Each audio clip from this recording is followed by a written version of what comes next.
પક્ષના નેતા, લોકસભામાં પ્રતિપક્ષના નેતા અને જનનાયક રાહુલજીએ જે વાત કરી છે, આ દેશની લોકતાંત્રિક પ્રક્રિયા, બંધારણીય સંસ્થાઓ એને બધાને બચાવવા માટે આગામી દિવસોની અંદર જનરેશન ઝેડ એટલે કે 1996 થી 2010 વચ્ચે જે જન્મેલા લોકો છે એને યંગ છે, ડાયનેમિક છે, દેશ માટે કંઈક કરવું છે, પણ એને એક પાથ તરીકે એમને વાત કરી છે.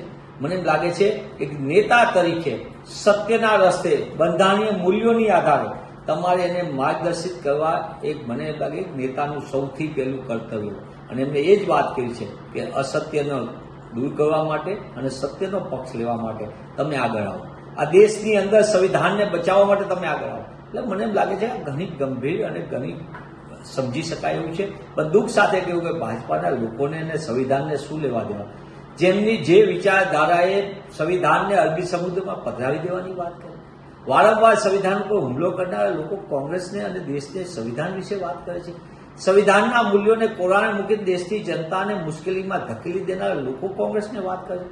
મને લાગે છે કે અત્યારનો સમય જનરેશન ઝેડ માટે એટલા માટે આ જરૂરી છે કારણ કે સતત વોટ્સઅપ યુનિવર્સિટીમાં જૂઠ પીરસનારા લોકોની પોલ ખુલી રહી છે.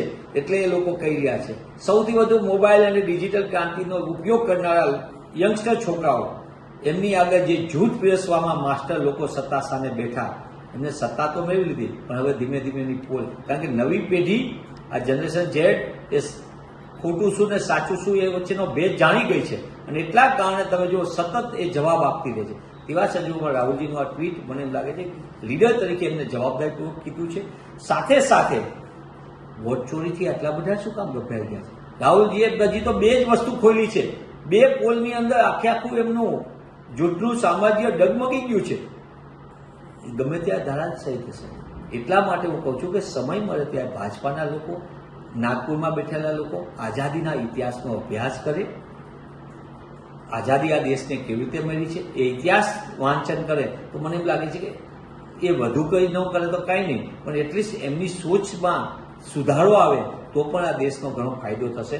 ભગવાન એમને સદબુદ્ધિ આપે અને આ દેશને ઓછામાં ઓછું નુકસાન થાય તે તરફથી એમના તરફથી કામ થાય તો આવકારદાયક બનશે. કારણ કે આ એ ભાજપા છે સત્તા સામે બેઠીને બંધારણીય સંસ્થા ઉપર સતત હુમલો કરો.